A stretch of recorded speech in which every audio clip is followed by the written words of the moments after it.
ఒకవైపు విక్రమ్ సంతకం చేసిన విడాకుల పత్రాలు వెన్నెల గుండెను ముక్కలు చేస్తుంటే, మరోవైపు ప్రాణపరిస్థితిలో ఉన్న కన్నతండ్రి గురించిన వార్తామెను పిడుగులా కొట్టింది. ఎటు చూసినా చీకటి. ఏడుస్తూ కూర్చోటానికి కూడా ఆమెకు సమయం లేదు. తన తండ్రికి ఏమైందో అన్న ఆందోళన ఆ మనసును తొలిచేస్తుంది. వణుకుతున్న చేతులతో ఆ విడాకుల కాగితాలను మళ్ళీ ఆ కవర్లోనే పెట్టి షెల్ఫ్లో యథావిధిగా ఉంచేసింది. ఇంటితో ఈయంతో నా బంధం బహుశా ఇక్కడితోనే ముగిసిపోతుందేమో అని మనసులోనే అనుకుని గబగబా తన బట్టలు సర్దుకుంది. ఇంట్లో ఎవరు లేరు. మామయ్య ప్రకాష్ రావు గారికి ఫోన్ చేద్దామనుకుంది, కానీ ఆయన ఎవరితోనో మాట్లాడుతూ బిజీగా ఉండడం వల్ల కాలు కలవలేదు. ఒక చిన్న కాగితం మీద, మామయ్య, మా నాన్నకు గుండెపోటు వచ్చింది, ఆసుపత్రిలో ఉన్నారు, నేను వెంటనే రాజమండ్రి బయలుదేరుతున్నాను, దయచేసి క్షమించండి, మీ వెన్నెల అని రాసి డైనింగ్ టేబుల్ మీద పెట్టి ఒంటరిగా ఒక క్యాబ్ బుక్ చేసుకుని ఎయిర్పోర్టుకు బయలుదేరింది వెన్నెల. హైదరాబాద్ నుంచి రాజమండ్రికి ఫ్లైట్లో ప్రయాణిస్తున్న గంట సేపు వెన్నెల కళ్ళు చెమరుస్తూనే ఉన్నాయి. కిటికీలోంచి బయటకు చూస్తున్న ఆ మనసులో ఏవో ఆలోచనలు. చిన్నప్పటి నుంచి తల్లి లేని లోటు తెలియకుండా తను పెంచిన నాన్న, ఎప్పుడు తన సంతోషమే తన ప్రాణంగా బతికిన నాన్న ఇప్పుడు చావు బతుకుల మధ్య పోరాడుతున్నాడు. మరోవైపు తన భర్త కోసం, తన పచ్చని కాపురం కోసం తాను పడిన తపన, నిరీక్షణ అన్నీ ఆ విడాకుల కాగితాలతో బూర్దలో పోసిన పన్నీరయ్యాయి. నేను నాన్నకు ఏం సమాధానం చెప్పాలి? నా జీవితం ఇలా రోడ్న పడిందని చెబితే ఆయన తట్టుకోగలరా అన్న ఆలోచనలతో వెన్నెల తలడిల్లిపోయింది. రాజమండ్రిలోని ఒక ప్రైవేట్ ఆసుపత్రి ఐసీయూ బయట ఊరి జనం రంగయ్యను అభిమానించే వాళ్ళు గుమిగూడి ఉన్నారు. వెన్నెల క్యాబ్ దిగి పరుగు పరుగున లోపలికి వచ్చింది. ఆమెను చూడగానే అందరు దారి ఇచ్చారు. సుబ్బరావు ఎదురు వచ్చి, వచ్చావా తల్లి, లోపలికి వెళ్ళు, డాక్టర్లు ఆశ లేదంటున్నారు, ఆయన నీకోసమే ప్రాణాలు అరిచేతులు పెట్టుకుని ఎదురు చూస్తున్నాడు అని కన్నీళ్లు పెట్టుకున్నాడు. వెన్నెల గుండె బరువెక్కింది. ఐసీ తలుపులు తీసుకుని లోపలికి అడుగు పెట్టింది.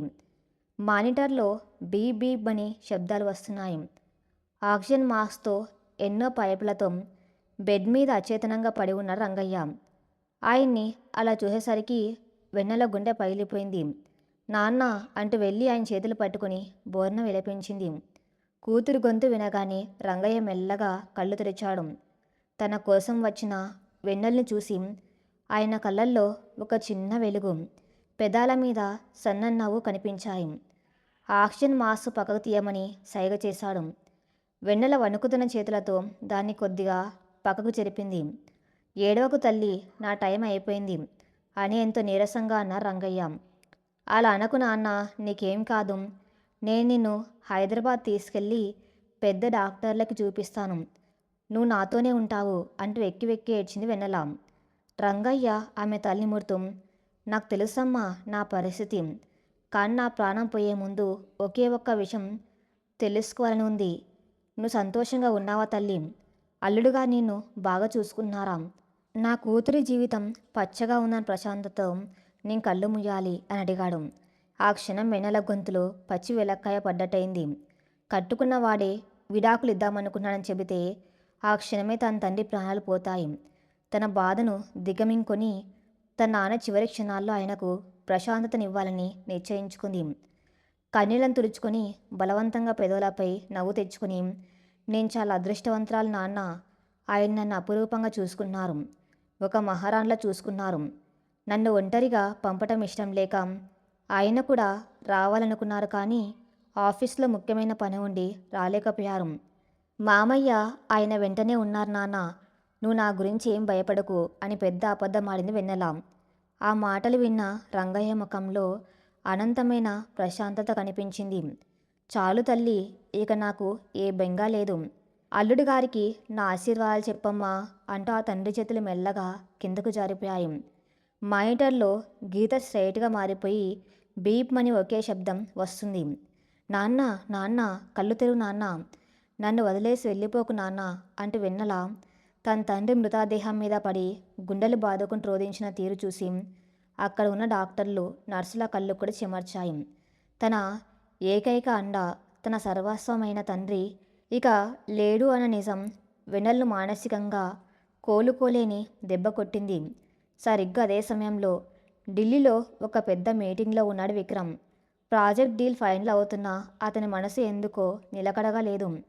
గుండెలో ఏదో తెలియని బరువు, అకారణంగా ఒక అలజడి. మీటింగ్ మధ్యలోనే బ్రేక్ తీసుకుని బయటకొచ్చాడు. చేతిలోని ఫోన్ చూసుకున్నాడు. వెన్నెల దగ్గర నుంచి ఎలాంటి మెసేజ్ లేదు. ఎందుకు ఆమెతో మాట్లాడాలనిపించింది. కాంతనే ఎగువ అడ్డు రావటంతో తన తండ్రి ప్రకాష్ రావుకు కాల్ చేశాడు.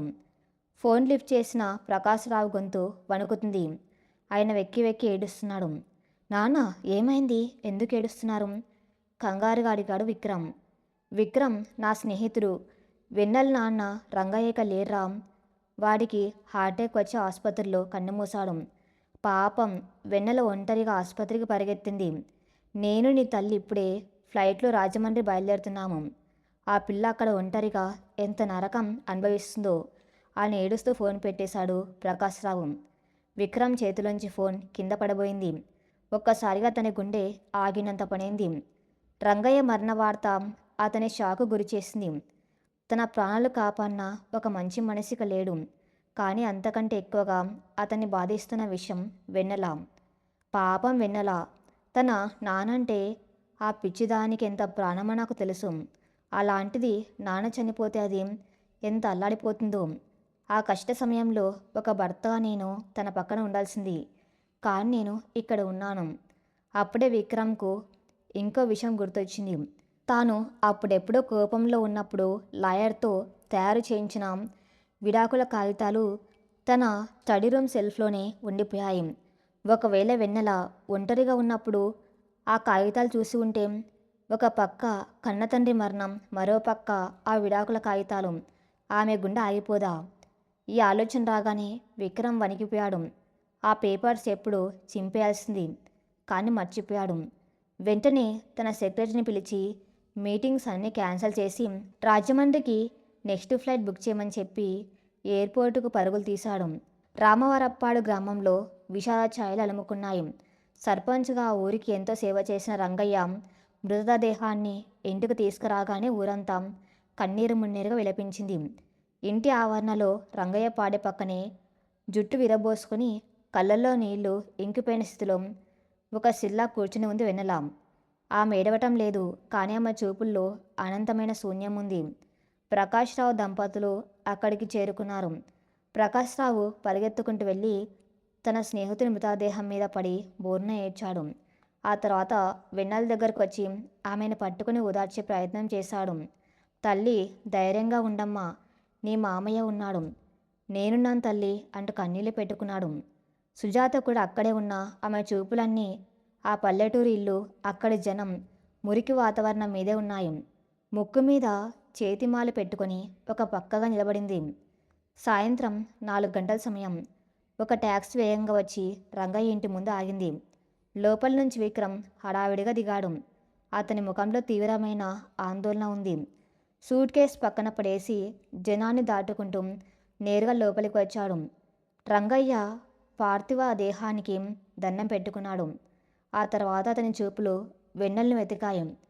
ఒక మూలన ఎవరితోనూ మాట్లాడకుండా శూన్యంలోకి చూస్తూ కూర్చున్న వెన్నెలను చూడగానే విక్రమ్ గుండె తరుక్కపోయింది.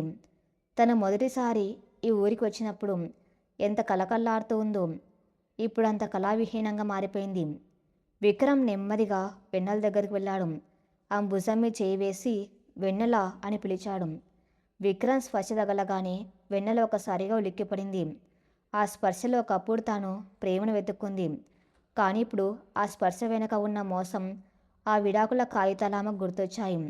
అతని వైపు ఒకసారి చూసి కన్నీళ్లను అదుపు చేసుకుంటూ మౌనంగా వెనక్కి జరిగి చేతులు జోడించి నమస్కారం పెట్టింది. ఆమె ప్రవర్తన విక్రమ్కు అర్థం కాలేదు. తన్ను అక్కున చేర్చుకుని ఏడుస్తుందని అతను ఆశించాడు. కానీ ఆమె చూపిస్తున్న ఈ మర్యాదపూర్వకమైన దూరం అతన్ని బాధించింది. బహుశా నాన్న పోయిన శోకంలో ఉండి ఉంటుంది అని సరిపెట్టుకున్నాడు. తండ్రి లేని పిల్ల కాబట్టి వెన్నెలతోనే రంగయ్యకు తలకొరువు పెట్టించారు గ్రామస్తులు. ఆ దృశ్యం చూసి ప్రతి ఒక్కరి గుండె బరువెక్కింది. అంత్యక్రియలు పూర్తయ్యే వరకు విక్రమ్ ఆమె వెన్నంటే ఉన్నాడు. కానీ వెన్నెల ఒక్కసారి కూడా విక్రమ్ వైపు తలెత్తి చూడలేదు. రాత్రి సమయం. ఊరి జనం అందరూ వెళ్ళిపోయారు. ప్రకాష్ రావు గారు అలసిపోయి నిద్రపోయారు. సుజాత ఏసీ లేని గదిలో ఎలా పడుకోవాలని విసుక్కుంటూ ఓ కుర్చీలో కూర్చుంది. వెన్నెల తన పాత గదిలోకి వెళ్ళి తలుపు వేసుకుని కిటికీ దగ్గర నిలబడి చీకట్లకు చూస్తూ ఉంది. ఆమె కళ్ళల్లోంచి కన్నీళ్లు దారగా కారుతున్నాయి. తలుపు చప్పుడైంది. విక్రమ్ చేతిలో ఓ గ్లాసు నీళ్లతో లోపలికొచ్చాడు. వెన్నెల, ఉదయం నుంచి నువ్వు ఏమీ తినలేదు, కనీసం మంచినీళ్ళు కూడా తాగలేదు. కాస్త ఈ నీళ్లు తాగు అంటూ గ్లాస్ ఆమె వైపు అందించాడు. వెన్నెల నెమ్మదిగా అతని వైపు తిరిగింది. ఆమె కళ్ళల్లో ఇప్పుడు బాధ లేదు, చెప్పలేనంత ఆవేదన, ఒక రకమైన తెగింపు ఉన్నాయి. ఎందుకు బాబు ఇదంతా? ఈ నాటకాలు ఇంకెవరి కోసం ఆడుతున్నారు? ఇన్నాళ్ళు మా నాన్నగారి కోసమే నాతో భార్యలు నటిస్తానని చెప్పారు కదా. ఇప్పుడు ఆయన పోయారు. నా అనేవాళ్ళు ఎవరు లేరు. ఇక మీకు ఈ నటన అవసరం లేదు. దయచేసి నన్ను ఒంటరిగా వదిలేయండి అని ఎంతో నిర్భయంగా కానీ కఠినంగా చెప్పింది. విక్రమ్ షాక్ అయ్యాడు. వెన్నెల, ఏం మాట్లాడుతున్నావు నువ్వు? నాటకం ఏంటి? నేను నీ భర్తను. ఈ కష్ట సమయంలో నీకు తోడుగా ఉండడానికి వచ్చాను. వెన్నెల పెదవులపై ఒక చేదున వెలిసింది. భర్త విడాకుల కాగితాల మీద సంతకం చేసి 6 నెలలు ఎప్పుడు గడుస్తుందా, నన్ను ఎప్పుడు గెంటేద్దామా అని ఎదురు చూసే వ్యక్తిని భర్త అంటారా బాబు? ఆ మాట వినగానే విక్రమ్ చేతిలోని నీళ్ళ గ్లాసు జారి కింద పడి ముక్కలైంది. అతని గుండె వేగం పెరిగింది. తను భయపడిందే జరిగింది. ఆమె ఆ పేపర్ చూసేసింది. బాబు, ఆ కాగితాలు చూసినప్పుడు నేను చచ్చిపోయినంత పనైంది. కానీ మా నాన్న ప్రాణాపాయంలో ఉన్నాడని తెలిసి నా బాధను దిగమింగుకొని వెళ్ళాను. మా నాన్న ఆఖరి క్షణంలో నువ్వు నీ భర్తతో సంతోషంగా ఉన్నావా అని అడిగితే నేను మహారాణిలా ఉన్నాను, ఆయన నన్ను ప్రాణంగా చూసుకుంటున్నారు అని అబద్ధం చెప్పి మరి ఆయన ప్రాణం పంపాను. నా జీవితం నాశనమైందని తెలిస్తే ఆయన ఆత్మ ఘోషిస్తుందని ఆ అబద్ధం చెప్పాను. మీరు కోరుకున్నట్టే ఇక మీకు నా అడ్డు ఉండదు. ఆ కాగితాల మీద నా సంతకం పెట్టి పంపిస్తాను. మీరు మీ ఇంటికి వెళ్ళిపోవచ్చు అని 2 చేతులు జోడించి దండం పెట్టింది వెన్నెల. విక్రమ్ కళ్ళల్లో నీళ్లు తిరిగాయి. వెన్నెల, ప్లీజ్ నా మాట విను. ఆ కాగితాలు నేనెప్పుడో ఈ పెళ్లి జరిగిన కొత్తలో కోపంలో ఉన్నప్పుడు చేయించినవి. తర్వాత నేను వాటి గురించి మర్చిపోయాను. నిన్ను వదిలేయాలన్న ఆలోచన ఇప్పుడు నాకు లేదు. ప్లీజ్ నన్ను అపార్థం చేసుకోకు అంటా మా దగ్గరకు వెళ్ళబోయాడు. చాలు బాబు, వెన్నెల గొంతు పెంచింది. ఇక నన్ను మోసం చేయకండి. మీ జాలి నాకు అవసరం లేదు. ప్రేమ లేని చోట నేను బతకలేను. నా స్థానం మీ ఇంట్లో ఎక్కడో నాకు అర్థమైంది. ఇక దయచేసి వెళ్ళిపోండి అని కిటికీ వైపు తిరిగిపోయింది. విక్రమ్ ఆ గదిలో నిలబడలేకపోయాడు. ఒకప్పుడు తను వద్దనుకున్న ఈ పల్లెటూరి పిల్ల ఇప్పుడు తన్ను వద్దు అనుకుంటుంది. ఆమె గుండెలో తను చేసిన గాయం ఎంత లోతైందో అతనికి అర్థమైంది.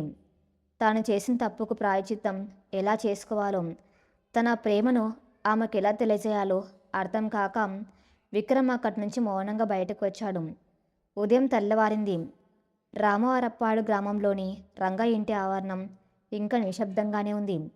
నిన్నటి వరకు ఆ ఇంటి పెద్ద దిక్కుగా ఉన్న రంగయ్య లేడు అన్న నిజాన్ని ఆ ఇల్లు కూడా జీర్ణించుకోలేకపోతుంది. రాత్రంతా కన్నీళ్లు పెట్టుకుని కిటికీ పక్కన అలాగే నిద్రపోయిన వెన్నెల ముఖం పాలిపోయి ఉంది. హాల్లో ప్రకాష్ రావు గారు ప్రయాణానికి సిద్ధమవుతున్నారు. వెన్నెలను తనతో పాటు హైదరాబాద్ తీసుకెళ్లాలని ఆయన ఉద్దేశం. తన స్నేహితులు లేని ఈ ఒంటరి ఇంట్లో ఆమెను వదిలేసి వెళ్ళడానికి ఆయన మనసు ఒప్పడం లేదు. వెన్నెల, అమ్మ వెన్నెల అని పిలిచారు ప్రకాష్ రావు. వెన్నెల తలుపు తీసుకుని బయటకు వచ్చింది. ఆమె చేతిలో ఒక చిన్న కవర్ ఉంది. నేరుగా మామయ్య దగ్గరకు వెళ్ళి ఆయన పాదాలకు నమస్కారం చేసింది. లేవమ్మా, వెళ్ళి బట్టలు సర్దుకోం. మనం హైదరాబాద్ బయలుదేరుతున్నాం. నీకు నేనున్నాను తల్లి అంటూ ఆప్యాయంగా చెప్పారు. వెన్నెల కళ్ళల్లోంచి రాలిన ఒక కన్నీటి బొట్టు ఆయన పాదాలను తాకింది. క్షమించండి మామయ్య, నేను ఆ ఇంటికి రాలేను. ఇక ఈ పల్లెటూరే నా ప్రపంచం. నేను ఇక్కడే ఉండిపోతాను అని నిదానంగా చెప్పింది. ప్రకాశ్రావు ఆశ్చర్యపోయారు. అదేంటమ్మా అలా అంటావు? ఆడపిల్లకు పెళ్ళయ్యాక భర్త ఇల్లే కదా సొంత ఇల్లు. విక్రమ్, ఒరే విక్రమ్, ఇలా రా అని కొడుకుని పిలిచాడు. విక్రమ్ తలదించుకుని బయటకు వచ్చాడు. రాత్రంతా నిద్ర లేకపోవడం వల్ల అతని కళ్ళు ఎర్రబడి ఉన్నాయి. చూడు, తను రానంటుంది. నా స్నేహితుడు చనిపోయిన బాధలో ఉంది. నువ్వు సర్ది చెప్పి తీసుకురా అన్నాడు తండ్రి. వెన్నెల విక్రమ్ వైపు చూడకుండానే తన చేతిలో ఉన్న కవర్ను ప్రకాష్ రావు గారి చేతిలో పెట్టింది. ఆ ఇంట్లో నాకు స్థానం లేదని మీ అబ్బాయి ఎప్పుడో నిర్ణయించుకున్నాడు మామయ్య. ఇదిగో నా భర్త నాకు ఇచ్చిన బహుమతి అని చెప్పింది. ప్రకాష్ రావు కంగారుగా ఆ కవర్ తెరిచి చూశాడు. అందులో విడాకుల పత్రాలు. వాటి మీద విక్రమ్ చేసిన సంతకం చూసి ఆయన గుండె పగిలినంత పనైంది. కోపంతో ఆయన కళ్ళు ఎర్రబడ్డాయి. చల్ మని విక్రమ్ చెంప మీద గట్టిగా కొట్టాడు ప్రకాష్ రావు. ఒరే, ఎంత పనిచేశావురా! ఒక ప్రాణం నిలబెట్టిన మహానుభావుడి కూతురుకా నువ్వు ఇచ్చే బహుమతి. ఈ కాగితాలు చూసే నా స్నేహితుడి గుండె ఆయి చనిపోయాడా అని గట్టిగా అరిచాడు.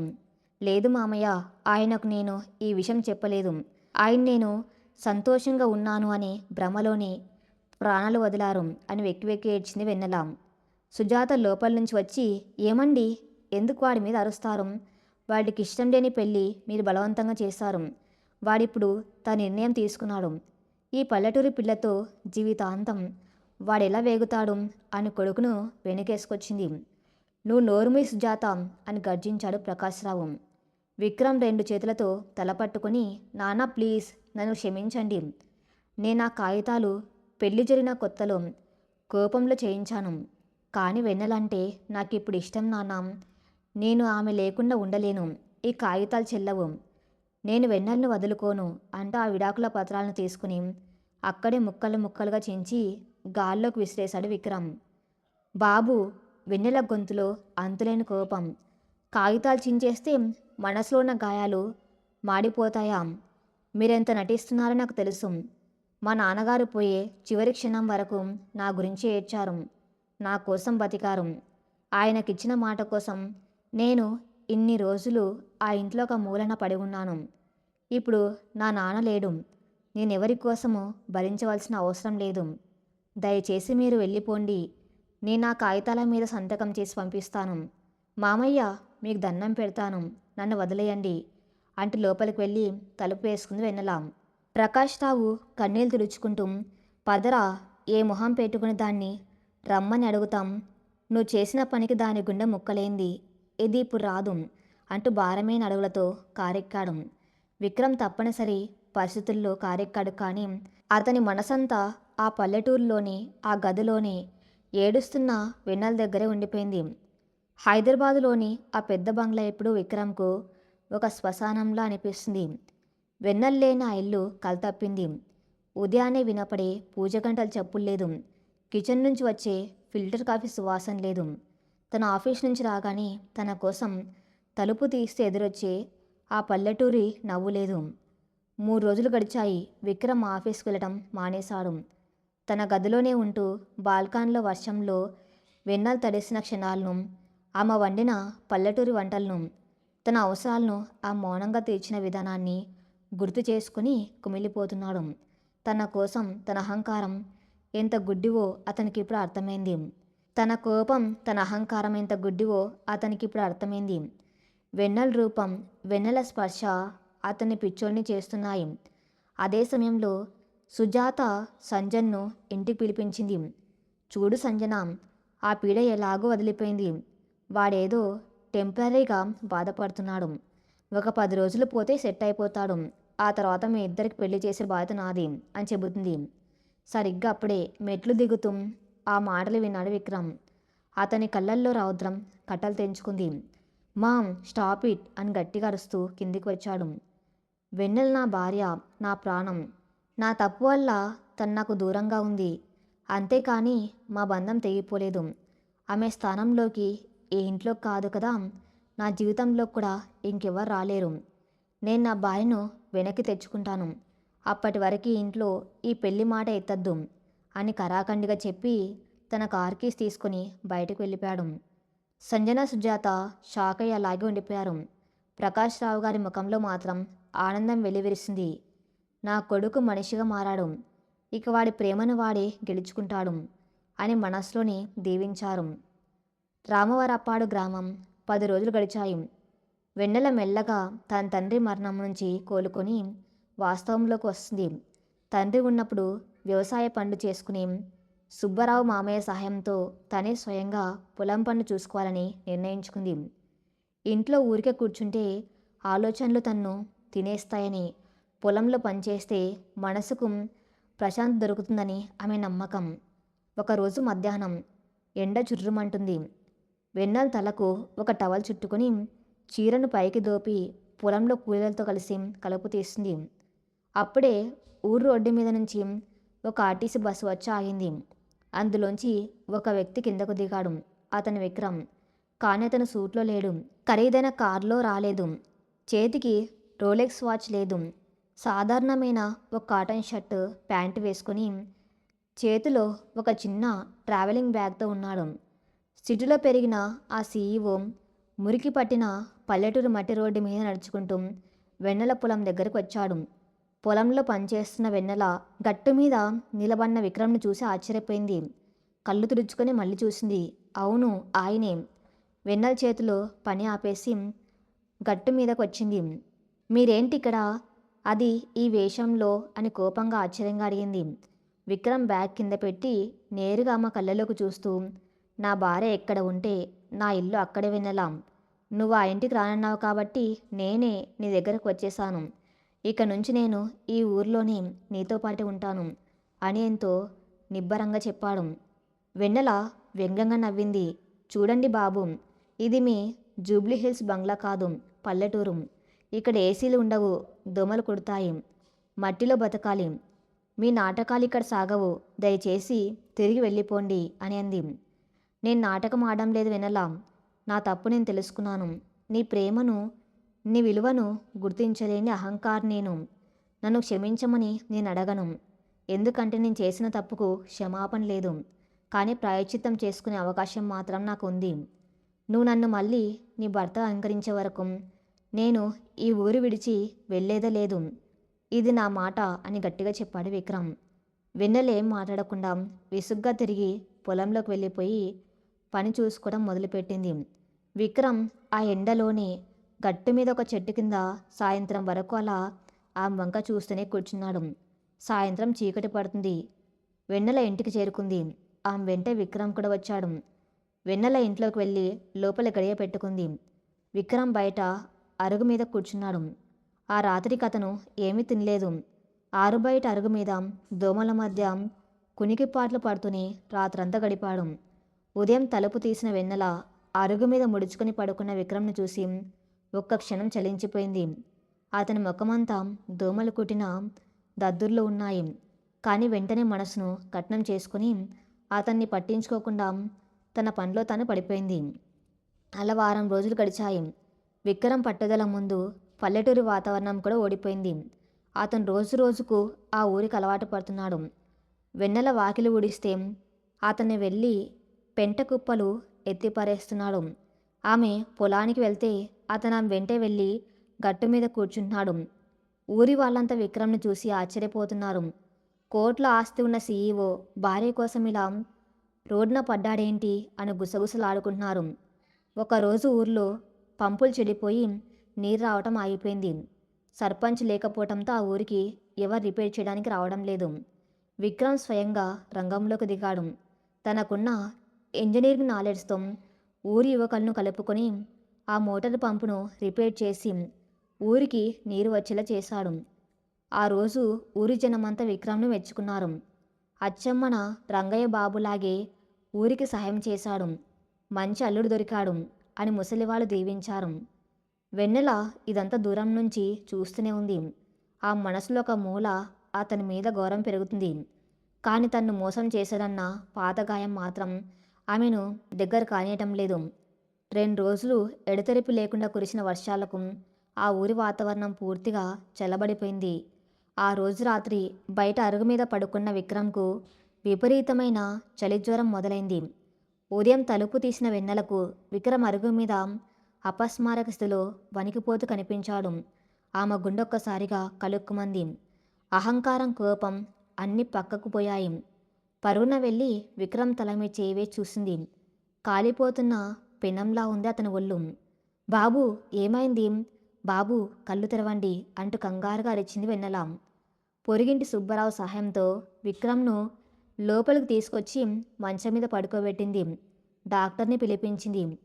విపరీతమైన జ్వరం, నీరసం వల్ల అతను సొమ్మసిల్లిపోయాడని, 2 రోజులు పూర్తిగా విశ్రాంతి తీసుకోవాలని డాక్టర్ మందులు ఇచ్చి వెళ్ళాడు.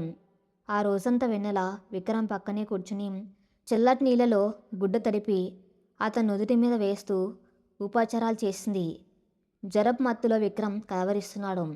వెన్నెల, నన్ను వదిలి వెళ్ళొద్దు, నిన్ను కష్టపెట్టను, నా తప్పు, నేను నిన్ను చాలా ప్రేమిస్తున్నాను వెన్నెల, ఐ లవ్ యూ, నన్ను దూరం చేయకు అంట అపస్మార స్థితిలో కూడా ఆమె పేరే కలవరిస్తున్నాడు.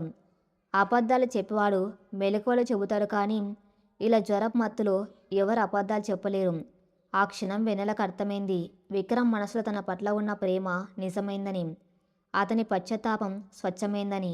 తన కోసం, తన ప్రేమ కోసం కోట్ల రూపాయల వ్యాపారాన్ని, ఏసీ గదులను వదులుకొని ఈ మట్టిలో పడి జ్వరం తెచ్చుకునేంతలా అతను మారిపోయాడని ఆ మనసుకు తెలిసొచ్చింది. వెన్నెల కళ్ళల్లోంచి రాలిన ఒక వేడి కన్నీటి బొట్టు విక్రమ్ చేతి మీద పడింది. ఆమె 2 చేతులతో విక్రమ్ చేతిని గట్టిగా పట్టుకుని అతని తల్లి మెరింది. ఇన్నాళ్ళ ఆ మనసులో గూడు కట్టుకున్న మంచుకొండ కరిగిపోయింది. కన్నీటి రూపంలో ఆమె కోపం కొట్టుకపోయింది. కానీ ప్రశాంత ఎంతో కాలం నిలవలేదు. మరుసటి రోజు ఉదయం వెన్నెల ఇంటి ముందు ఒక పెద్ద ఖరీదైన కారు వచ్చి ఆగింది. అందులోంచి సుజాత, ఆమె వెంటే సంజన కిందకు దిగారు. విక్రమ్ను వెతుక్కుంటూ వాళ్ళు ఆ పల్లెటూరుకు చేరుకున్నారు. కారులోంచి ముక్కుకు కర్చీఫ్ అడ్డు పెట్టుకుని సుజాత మోడ్రన్ డ్రెస్లో కళ్ళద్దాలు పెట్టుకుని సంజన కిందకు దిగారు. చుట్టుపక్కల ఉన్న ఊరి జనం వాళ్ళ వింత వేషధారణ చూసి గుసగుసలాడుకుంటున్నారు. సుజాత అహంకారంతో చుట్టూ ఉన్న వాళ్ళను ఈసడించుకుంటూ నేరుగా రంగయ్య ఇంట్లో అడుగుపెట్టింది. లోపల గదిలో వెన్నెల జ్వరంతో స్పృహలో లేని విక్రమ్ తల మీద తడిబట్ట వేస్తూ అతని జ్వరం తగ్గాలని దేవుని ప్రార్థిస్తుంది. విక్రమ్ ముఖం పాలిపోయి పెదాలు ఎండిపోయి ఉన్నాయి. విక్రమ్, మై సన్ అంటూ గదిలో ప్రవేశించిన సుజాత అక్కడ ఉన్న దృశ్యాన్ని చూసి కౌరవ సభలో ద్రౌపదిలా రగిలిపోయింది. ఏమి దరిద్రపు గొట్టుదానా, నా కొడుకుని ముట్టుకోకు, వాడికి నువ్వే చేశావు. కోట్ల ఆస్తి ఉన్న నా కొడుకు ఈ పూరి గుడిసెలో ఈ మంచం మీద పడి ఉన్నాడంటే దానికి కారణం నువ్వే అని గట్టిగా అరుస్తూ వెళ్ళి వెన్నెలను పక్కకు తోసేసింది. అనుకోని ఆ దాడికి వెన్నెల కింద పడబోయి గోడను పట్టుకుని నిలదొక్కుంది. సంజన కూడా లోపలికి వచ్చి, ఓ మై గాడ్, విక్రమ్కి ఏమైందా ఆంటీ? ఈ మురికి వాడలో ఉంటే ఇలాగే జబ్బులు పడతారు. మనం వెంటనే విక్రమ్ని సిటీలోని బెస్ట్ హాస్పిటల్కి షిఫ్ట్ చేద్దాం అంటూ విక్రమ్ చేయి పట్టుకుపోయింది. ఆ క్షణం వెన్నెల్లోని సహనం కట్టలు తెంచుకుంది. ఇన్నాళ్ళు అత్తగారు కదా అని భర్త పరువు ఎందుకు తీయడమని మౌనంగా భరించిన ఆమెలోని ఆత్మగౌరవం ఉప్పెన్లా లేచింది. గబాగబా ముందుకొచ్చి సంజన చేతిని గట్టిగా పట్టుకుని వెనక్కి లాగింది వెన్నెల. అతను నా భర్త, నా ప్రాణం, ఆయన్ను ముట్టుకునే హక్కు మీకెవరికి లేదు అని సింహంలా గర్జించింది వెన్నెల. వెన్నెల కళ్ళల్లోని ఆ ఉగ్రరూపం చూసి సంజన భయంతో 2 అడుగులు వెనక్కి వేసింది. సుజాత షాక్ అయింది. ఇన్నాళ్ళు తలదించుకొని తన అవమానాలు భరించిన పల్లెటూరి పిల్ల ఈరోజు తన్ను ఎదిరిస్తూ ఉంటే ఆ అహంకారం దెబ్బతింది. ఏమే, ఎంత ధైర్యం నీకు? విడాకుల కాగితాల మీద సంతకం చేసి ముఖాన కొట్టినా సిగ్గు లేకుండా నా కొడుకును భర్త అని చెప్పుకుంటున్నావా?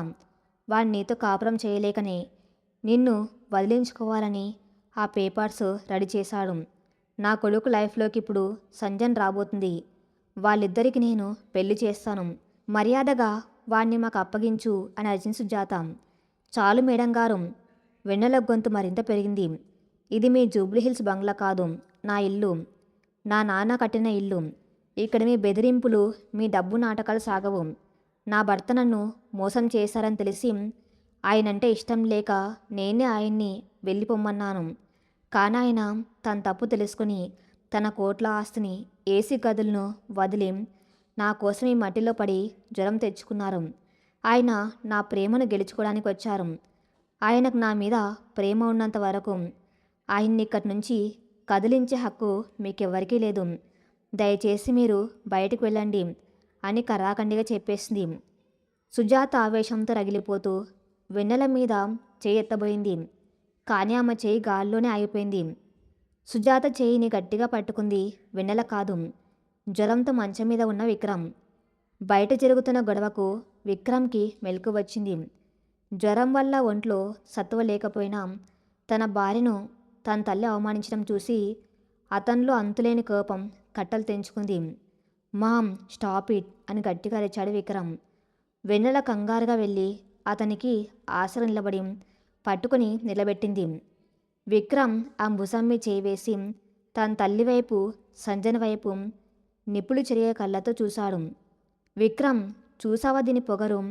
నిన్ను ఈ పూరే గుడిసెలో పడేసి ఎంత కష్టపెడుతుందో. పద నాన్న, మనం సిటీకి వెళ్ళిపోదాం. ఈ పల్లెటూరి దరిద్రం మనకు వద్దు అని కన్నీళ్లు పెట్టుకుంటూ నాటకం మొదలుపెట్టింది సుజాత.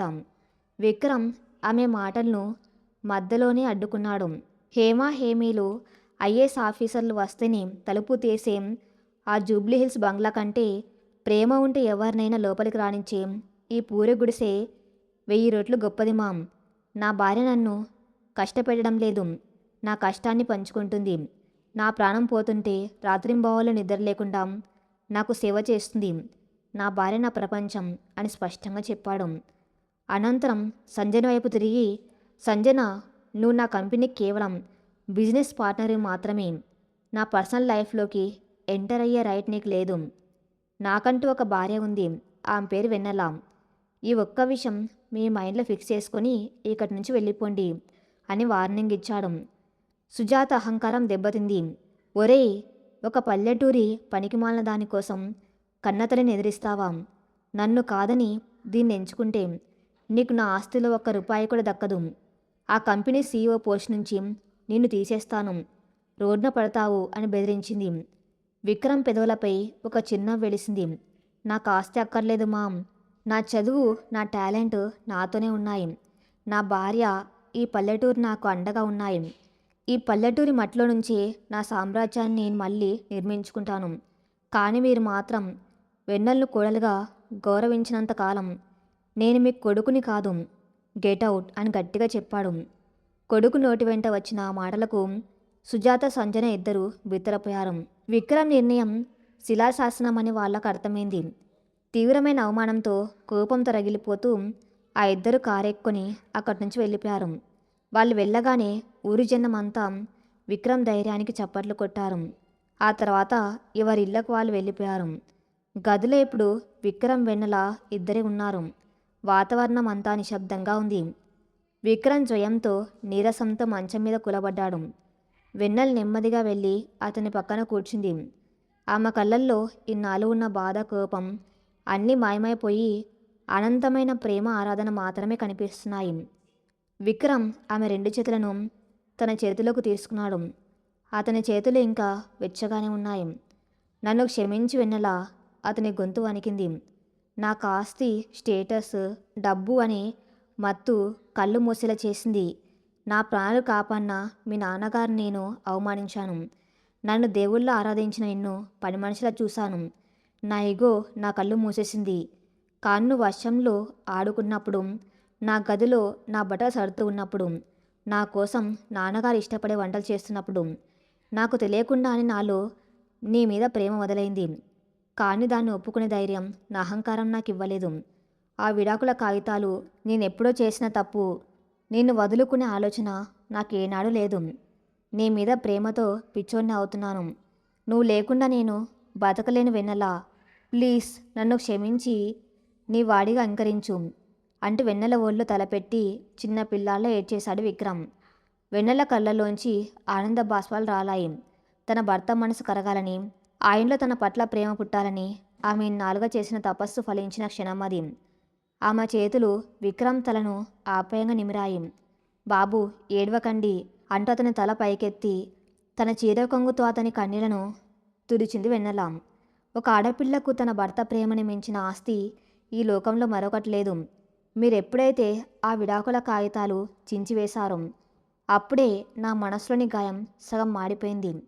నా కోసం మీరు ఈ పల్లెటూరులో వారం రోజులు పడిన కష్టం, మీలో నా పట్ల ఉన్న నిజమైన ప్రేమ నాకు చూపించింది.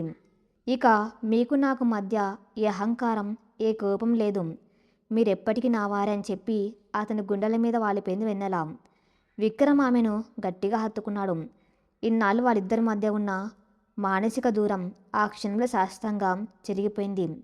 వారి ఆలింగనంలో స్వచ్ఛమైన ప్రేమ, ఒకరికొకరు అని రాసిపెట్టుకున్న ఆత్మీయత ఉట్టిపడుతున్నాయి. విక్రమ్ పెదాలు వెన్నెల నుదుటిని మృదువుగా తాకాయి.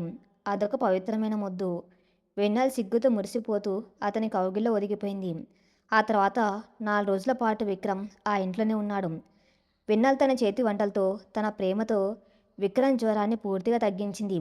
విక్రమ్ మళ్ళీ మామూలు మనిషయ్యాడు. ఆ 4 రోజులు వాళ్ళిద్దరి అచ్చమైన హనీమూన్లా గడిచాయి. పచ్చని పొలాల గట్ల మీద ఇద్దరు కలిసి నడవటం, గోదావరి గట్టున కూర్చుని కబుర్లు చెప్పుకోవటం, వెన్నెల కొప్పులో విక్రమ్ మల్లెపూలు పెట్టడం, ఇలా ప్రతి క్షణం ఒక అందమైన రొమాంటిక్ కావ్యంలా గడిచిపోయింది. పల్లెటూరి వాతావరణం, వెన్నెల స్వచ్ఛమైన ప్రేమ విక్రమ్లోని ఒత్తిడిని పూర్తిగా మాయం చేశాయి. ఒకరోజు సాయంత్రం ఇద్దరు ఇంటి అరుగు మీద కూర్చుని ఉన్నారు. విక్రమ్ ల్యాప్టాప్లో ఏదో పని చేసుకున్నాడు. ఏంటి బాబు, జ్వరం తగ్గగానే మళ్ళీ ఆఫీస్ పని మొదలుపెట్టేశారా అని చిరునవ్వుతో అడిగింది వెన్నెల. విక్రమ్ ల్యాప్టాప్ మూసేసి ఆమె వైపు తిరిగాడు. ఆఫీస్ పని కాదు వెన్నెల, ఇది మీ నాన్నగారి కల. ఆ రోజు హాస్పిటల్లో ప్రాణాలు పోయే ముందు కూడా ఆయన మీ ఊరి జనాల బాగు గురించి ఆలోచించారు. నాకున్న టెక్నాలజీతో ఈ ఊరి వ్యవసాయాన్ని అభివృద్ధి చేయడానికి ఒక అగ్రోటెక్ ప్రాజెక్టు ప్లాన్ చేస్తున్నాను. నా ఆఫీసు హెడ్ క్వార్టర్స్ హైదరాబాద్లో ఉన్న ఇక్కడ ఒక చిన్న బ్రాంచ్ ఓపెన్ చేసి ఇక్కడి యువతులకు ఉద్యోగాలు ఇస్తాను. అప్పుడు మనం ఈ ఊర్లోనే ఉంటూ సిరి పనులు కూడా చూసుకోవచ్చు. ఏమంటావు అని అడిగాడు. వెన్నెల కళ్ళల్లో గర్వం, ఆనందం తొణికిసలాడాయి. తన తండ్రి కళ్ళను నిజం చేస్తున్న భర్త దొరకటం తన అదృష్టం అనుకుంది. మీరే చేస్తే అది నాకు సమ్మతమే బాబు అంటూ అతని భుజం మీద తలవాల్చింది. సరిగ్గా అప్పుడే వాళ్ళ ఇంటికి ప్రకాశ్రావు గారు వచ్చారు. కొడుకు కూడా ఇద్దరు కలిసి సంతోషంగా ఉండడం చూసి ఆయన మురిసిపోయారు. ఇద్దరూ వెళ్ళి ఆయన పాదాలకు నమస్కారం చేశారు. ఆయన వాళ్ళని మనసారా దీవించారు. విక్రమ్, నువ్వు తీసుకునే నిర్ణయం చాలా గొప్పదిరా. నా స్నేహితుడు రంగయ్య బతుకుంటే చాలా సంతోషపడేవాడు. కానీ నీ తల్లి అక్కడ హైదరాబాద్లో ఒంటరిగా ఉంది. సంజనతో గొడవపడి ఆ బిజినెస్ డీల్ క్యాన్సిల్ చేసుకుంది. ఇప్పుడు తప్పు తెలుసుకొని కుమిలిపోతుంది. మీరిద్దరూ ఒకసారి హైదరాబాద్ వచ్చి ఆమెను క్షమించి మన కుటుంబాన్ని మళ్ళీ కలుపుకుంటే బాగుంటుంది అని అడిగారు ప్రకాశ్రావు. విక్రమ్ ముఖంలో మళ్ళీ కాస్త కోపం కనిపించింది. తన భార్యను అవమానించిన తల్లిని క్షమించడానికి అతను సిద్ధంగా లేడు. వెన్నెల వైపు చూశాడు. వెన్నెల నవ్వుతూ తలూపింది. కుటుంబం అంతా కలిసి ఉండటమే వెన్నెలకిష్టం. తండ్రి మాట కాదనలేక వెన్నెల ఇచ్చిన భరోసాతో విక్రమ్ మళ్ళీ హైదరాబాద్ వెళ్ళడానికి సిద్ధమయ్యాడు. రామవరప్పాడు గ్రామం విక్రమ్ వెన్నెలకు కన్నీటి వీడుకలు పలికింది. ఒకప్పుడు ఈ ఊరిని అసహించుకున్న విక్రమ్ ఇప్పుడు ఈ ఊరి మట్టిని వదులుకొని వెళ్ళడానికి ఇష్టపడడం లేదు. త్వరలోనే మన అగ్రోటెక్ ప్రాజెక్ట్తో మళ్ళీ వస్తాను. ఈ ఊరిని అభివృద్ధి చేసే బాధ్యత నాది అని గ్రామస్తులకు మాటిచ్చి ప్రకాశ్రావు గారితో కలిసి కారెక్కాడు విక్రమ్. కారు హైదరాబాద్ వైపు పరుగులు తీస్తుంది. వెన్నెల కిటికీలోంచి బయటకు చూస్తుంది. గతంలో ఇదే కారులో పెళ్లి తర్వాత వస్తున్నప్పుడు ఆ మనసులో భయం, భర్త వైపు నుంచి కనీస స్పందన లేని మౌనం. కానీ ఇప్పుడు ఆమె చేయి విక్రమ్ చేతిలో బంద్ అయి ఉంది. విక్రమ్ ఆమె చేతిని ఎంతో ఆప్యాయంగా పట్టుకొని అప్పుడప్పుడు ఆమె కళ్ళలోకి చూస్తూ చిరునవ్వు చిందిస్తున్నాడు. ప్రకాష్ రావు గారు అద్దంలోంచి ఈ జంటను చూసుకుంటూ మనసారా మురిసిపోతున్నారు. కారు జూబ్లీహిల్స్లోని బంగ్లా ముందు ఆగింది. ఒకప్పుడు ఆ ఇంటిని చూసి భయపడిన వెన్నెల ఇప్పుడు ఎంతో ధైర్యంగా తన భర్త తన వెన్నంటి ఉన్నాడన్న నమ్మకంతో కారు దిగింది. ఇంటి గుమ్మం దగ్గర సుజాత నిలబడి ఉంది. ఒకప్పుడు ఖరీదైన పట్టుచీరలు, మెన్నిండా డైమండ్ నగలు, ముఖంలో అహంకారం నింపుకొని ఉండే సుజాత ఇప్పుడు చాలా సాధారణమైన చీరకట్టుతో, కళ్ళల్లో నీళ్లతో నిలబడి ఉంది. కొడుకు ఇల్లు వదిలి వెళ్ళిపోవటం, సంజన తన నిజస్వరూపం బయటపెట్టి బిజినెస్ డీల్ క్యాన్సిల్ చేసి మోసం చేయటం, ఇవన్నీ సుజాత కళ్ళు తెరిపించాయి. డబ్బు, స్టేటస్ కంటే కుటుంబం, ఆత్మీయులు ముఖ్యమని ఆమెకు బోధపడింది. విక్రమ్ ఆమెను చూడగానే ముఖం పక్కకు తిప్పుకున్నాడు. తల్లి చేసిన అవమానాలు అతనికి ఇంకా గుర్తున్నాయి. కానీ వెన్నెల నెమ్మదిగా ముందుకు వెళ్ళింది. సుజాత రెండు చేతులు జోడించి వెన్నెల ముందు తలదించుకుంది. నన్ను క్షమించు తల్లి అంటూ బోర్న విలపించింది. డబ్బు మత్తులో పడి కళ్ళు మూసుకపోయిన అహంకారం నేను. నా స్టేటస్కి నువ్వు సరిపోవని నేను ఎన్నో మాట్లాడినాను. పని మనిషి కంటే హీనంగా చూశాను. కానీ నా కొడుకు ప్రాణాపాయంలో ఉన్నప్పుడు ఈ ఆస్తి నా హోదా ఏవి వాడిని కాపాడలేదు. నీ ప్రేమే వాడికి ప్రాణం పోసింది. మోసం చేసిన వాళ్ళను నెత్తిన పెట్టుకుని ప్రాణంగా చూసుకుని నిన్ను దూరం చేసుకున్నాను. నన్ను ఈ ఇంటి అత్తగా కాదు, కనీసం ఒక మనిషిగా అయినా క్షమించి వెన్నెల అంటూ వెన్నెల చేతులు పట్టుకుని కన్నీళ్లు పెట్టుకుంది. వెన్నెల కళ్ళు కూడా చెమర్చాయి. సుజాత చేతులను తన చేతుల్లోకి తీసుకుని, అదేంటి అత్తయ్య, పెద్దవాళ్ళు మీరు, నా చేతులు పట్టుకుని క్షమాపణ అడగడమేంటి? మీరు కోపన్న అరిచినా దాని వెనక మీ కొడుకు ఉన్నతంగా బతకాలి అన్న తపన ఉంది. కాకపోతే ఆ ఉన్నతమైన బతుకులో ప్రేమను మర్చిపోయారు. ఇప్పుడు మీకు నిజం తెలిసింది కదా. ఇక గతం గురించి వదిలేయండి. మీ స్థానం ఎప్పటికీ ఈ ఇంటి ఇల్లాలుగా మా అత్తగారిగానే ఉంటుంది అంటే ఎంతో హుందాగా సమాధానమిచ్చింది వెన్నెల. సుజాత ఆనందంతో వెన్నెలను గుండెలకు హత్తుకుంది. ప్రకాష్ రావు గారి ఆనందానికి అవధుల్లేవు. విక్రమ్ మనసు కూడా కరిగింది. తల్లి దగ్గరికి వచ్చి ఆమెను పట్టుకుని కన్నీళ్లు తుడుచుకున్నాడు. ఎన్నో అపార్థాలు, కోపతాపాలు, అవమానాల మధ్య నలిగిపోయిన ఆ కుటుంబం ఎట్టకేలకు ఒకటైంది. ఆ క్షణం ఆ జూబ్లీహిల్స్ బంగ్లా నిజమైన ఇంటిలా అనిపించింది వెన్నెలకు. ఆ రోజు నుంచి ఆ ఇంట్లో వాతావరణం పూర్తిగా మారిపోయింది. వెన్నెలను సుజాత సొంత కూతుర్లా చూసుకోవడం మొదలుపెట్టింది. ఉదయాన్నే పూజ గదిలో వెన్నెల పూజ చేస్తుంటే సుజాత స్వయంగా ఆమెకు పూలు అందించేది. వెన్నెల వంటింట్లోకి వెళ్తే సుజాత కూడా ఆమెకు సాయంగా నిలబడేది.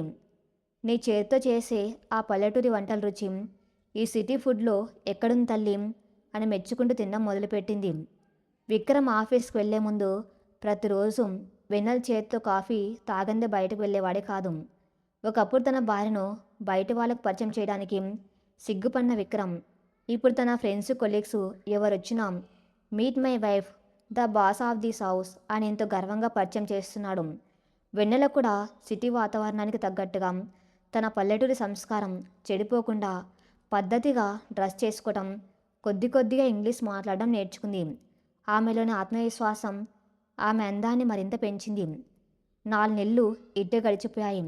విక్రమ్ రామవరప్పాల్లో ప్లాన్ చేసిన అగ్రోటెక్ బ్రాంచ్ పనులు పూర్తయ్యాయి. రైతులు పండించే పంటలకు సరైన మద్దతు ధర కల్పించడం, ఆధునిక సాంకేతాలను ఉపయోగించి వ్యవసాయంలో దిగుబడి పెంచడం ఈ ప్రాజెక్టు ముఖ్య ఉద్దేశం.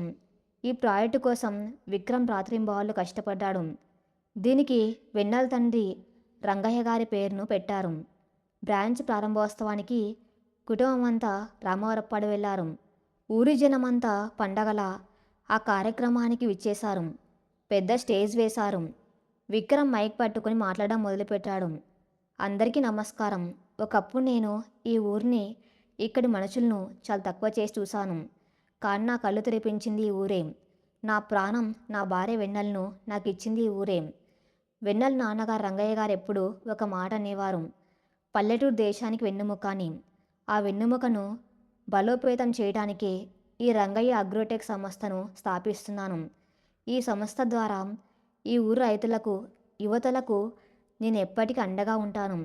ఈ ప్రాజెక్టుకి కారణమైన నా భార్య వెన్నెల చేతుల మీదుగా దీన్ని ప్రారంభించడం నా అదృష్టం అని విక్రమ్ చెబుతూ ఉంటే ఊరి జనమంతా చప్పట్లతో హోరెత్తించారు. వెన్నెల కళ్ళల్లో నీళ్లు సుళ్ళు తిరుగుతున్నాయి. తన నాన్న కల నెరవేరిన క్షణం ఆమెకు జీవితంలో ఎప్పటికీ మర్చిపోలేంది. విక్రమ్ ఆమెను స్టేజ్ మీదకు ఆహ్వానించాడు. వెన్నెల రిబ్బన్ కట్ చేసి ఆ సంస్థను ప్రారంభించింది. ఆకాశం నుంచి రంగయ్య గారు వాళ్ళను దీవిస్తున్నట్టుగా సన్నని చిరుజల్లు కురిసింది. కార్యక్రమం ముగిశాక సుజాత స్వయంగా వెళ్ళి ఊరి వాళ్ళతో కలిసి భోజనం చేసింది. ఒకప్పుడు వాళ్ళని చూసి అసహించుకున్న ఆమె ఇప్పుడు వాళ్ళ ఆప్యాయతకు మురిసిపోయింది. మా కోడలు ఎంత మంచిదో, మీరంతా కూడా అంతే మంచివాళ్ళు అని సుజాత చెబుతూ ఉంటే వెన్నెల మనసు ఆనందంతో నిండిపోయింది. రాత్రి సమయం. కార్యక్రమం అంతా పూర్తయి అందరూ అలసిపోయి నిద్రపోయారు. రామవరప్పాల్లోని పాత ఇంట్లో రంగయ్య గారి జ్ఞాపకాల మధ్య వెన్నెల ఒంటరిగా అరుగు మీద కూర్చుని ఆకాశంలోకి చూస్తుంది. చల్లని గోదావరి గాలి ఆ ముఖాన్ని తాకుతుంది. ఆ మనసు ఎంతో ప్రశాంతంగా ఉంది. అప్పుడే వెనక నుంచి విక్రమ్ వచ్చి ఆమె భుజాల మీద చేతులు వేశాడు. ఏంటి మహారాణి, ఏం ఆలోచిస్తున్నారు అని నవ్వుతూ అడిగాడు. వెన్నెలకు నవ్వి, ఏం లేదు బాబు, గతం గుర్తొచ్చింది. మీరు ఫస్ట్ టైం ఈ ఊరు వచ్చినప్పుడు ఎంత కోపంగా ఉండేవారు, నా మెడలో తాళి కట్టినప్పుడు మీ ముఖంలో ఎంత విసుగు, ఇవన్నీ తలుచుకుంటే కాలం ఎంత విచిత్రమైందో అనిపిస్తుంది అని అంది. విక్రమ్ ఆమె పక్కన కూర్చుని ఆమెను తన భుజానికి ఆనించుకున్నాడు. అవును వెన్నెల, నేనప్పుడు ఒక మూర్ఖుణ్ణి. నా చేతిలో ఉన్న వజ్రాన్ని గుర్తించలేక రాళ్ళని ఏరుకోవాలని చూశాను. నువ్వు నా జీవితంలోకి రాకపోతే నేనెప్పటికీ ఒక మిషన్ లాగే మిగిలిపోయేవాణ్ణి. నువ్వు నాకు ప్రేమను నేర్పావు, కుటుంబం విలువ తెలిపావు, నా తల్లికి సంస్కారం నేర్పావు. ఇదంతా నీ ఓపిక, నీ ప్రేమ వల్లే సాధ్యమైంది అంటూ ఆమె చేతిని ముద్దులాడి విక్రమ్. వెన్నెల సిగ్గుపడుతూ, మీరు కూడా మారారు బాబు. నా కోసం మీ ఈగోని పక్కన పెట్టి వారం రోజులు ఈ మట్టిలో పడి జ్వరం తెచ్చుకున్నా చూడండి, అక్కడే నేను మీకు పూర్తిగా ఓడిపోయాను. ఆడదానికి కావాల్సింది కోట్లు కాదు, తనని అర్థం చేసుకునే భర్త, గౌరవించే కుటుంబం, అవన్నీ మీరు నాకు ఇచ్చారు అంటూ అతని గుండెల మీద వాలిపోయింది. విక్రమ్ తన జోబులోంచి ఒక చిన్న బాక్స్ తీశాడు. అందులోంచి ఒక అందమైన గోల్డ్ చైన్ తీసి దాన్ని వెన్నెల మెల్లో వేశాడు. ఆ చైన్కి ఉన్న లాకెట్లో ఒకవైపు విక్రమ్, వెన్నెల ఫోటో, మరోవైపు రంగయ్య గారి ఫోటో ఉన్నాయి. ఆ లాకెట్ చూడగానే వెన్నెల కళ్ళల్లో నీళ్లు తిరిగాయి. బాబు, ఇది అంటూ ఆనందంతో మాటలు రాక అలాగే ఉండిపోయింది. మీ నాన్నగారి భౌతికంగా మన మధ్య లేకపోయినా ఆయన ఆశీస్సులు ఎప్పుడూ నీతోనే ఉంటాయి వెన్నెల. నువ్విక ఎప్పటికీ ఒంటరిదానివి కాదు. నీ ప్రతి శ్వాసలో, నీ ప్రతి అడుగులో నేను నీకు తోడుగా ఉంటాను అని ఆమె కళ్ళలోకి సూటిగా చూస్తూ చెప్పాడు విక్రమ్. వెన్నెల కళ్ళలోంచి రాలిన ఒక ఆనంద బాష్పాన్ని విక్రమ్ తన పెదాలతో తుడిచాడు. ఇద్దరి పెదాలు కలిశాయి. ఆ చల్లని రాత్రి, ఆ పల్లెటూరి ప్రశాంత వాతావరణంలో వారిద్దరి మధ్య ఉన్న ప్రేమ ఒక పవిత్రమైన కావ్యంగా రూపుదిద్దుకుంది. ఒకప్పుడు ఇష్టం లేకుండా మొదలైన వాళ్ళ ప్రయాణం ఇప్పుడు ఒకరి ప్రాణం మరొకరు అనేంతలా పరిపూర్ణమైంది. అహంకారం ఎప్పుడు ఓడిపోతుంది, స్వచ్ఛమైన ప్రేమ ఎప్పటికి గెలుస్తుంది అని నిరూపిస్తూ విక్రమ్ మరియు వెన్నెల జీవితం ఒక అందమైన పూలవనంలా వికసించింది. పల్లెటూరి పెళ్ళాం ఇక ఆ ఇంటికి మహాలక్ష్మీదేవి. పల్లెటూరి పెళ్ళాం ఇక ఆ ఇంటికి లక్ష్మీదేవిగా, తన భర్త గుండెల్లో మహారాణిగా ఎప్పటికీ నిలిచిపోయింది. ఈ కథ ఇంతటితో సమాప్తం. మరిన్ని మంచి స్టోరీస్ కోసం నా ఛానల్ని ఫాలో అవుతూనండి. Thank you for listening.